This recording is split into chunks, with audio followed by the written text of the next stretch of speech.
Good morning. We are in July 18th. It is a Saturday.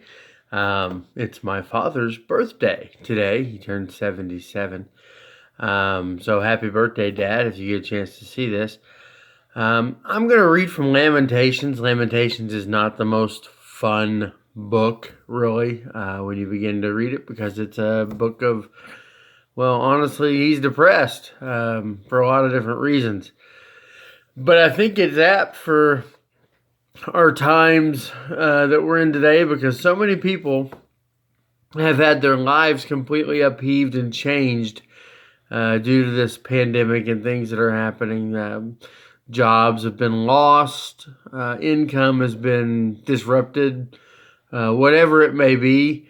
You may have even lost a loved one during this time, either to, COVID itself or to other causes. And it's just really easy in times like this to get pushed into a depressive state. So I figured, let's go to Jeremiah. So I'm gonna look at chapter 3. I know we've kind of looked at some of this before, but I think when you look at the whole context, it makes it even more impactful.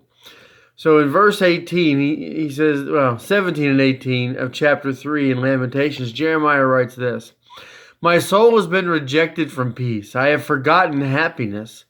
So I say my strength has perished, and so has my hope from the Lord." I think it's interesting in other versions of this, other translations, instead of my strength, he says my splendor has perished. I find that an interesting way to think about it.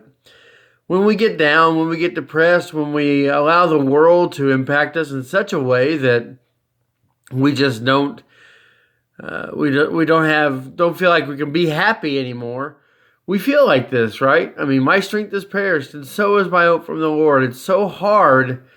Belief in the Lord becomes very hard when things are rough. I've often said I know a lady that her faith literally is dependent upon how good or bad life is right now. When one of her sons was sick, it was, "Oh, woe is me. God's not answering my prayers." And when things were going great, it was, "Oh, I'm so blessed." And the fact of the matter is, we're blessed no matter what. We just have to be able to look through it.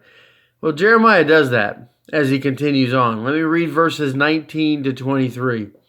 "Remember my affliction and my wandering, the wormwood, the bitterness. Surely my soul remembers and is bowed down within me. This I recall to my mind, therefore I have hope. The Lord's loving kindness indeed never cease, for his compassions never fail. They are new every morning. Great is your faithfulness." Jeremiah is called the weeping prophet for a reason. He prophesied the fall of the city and the carrying away into captivity, and then he actually lived to watch it happen, which is definitely a reason for depression. And yet through it all, he writes here that he has hope, that the Lord's loving kindness indeed never ceases. His compassions never fail. His mercies are new every morning. Greater is your faithfulness. He can still write all that because he still believes. He's holding on, unwavering to his faith in God during what easily is the most troubling time of his entire life. Do we do that? Or do we let the circumstances of what's going around beat us down and we don't give God a second thought? If you're having difficulties at this time when you're hearing this, if you're struggling with anything in life, remember what the weeping prophet said, that the Lord's loving kindness never ceases. His compassions never fail. Every day is a new chance because his mercies are new every morning.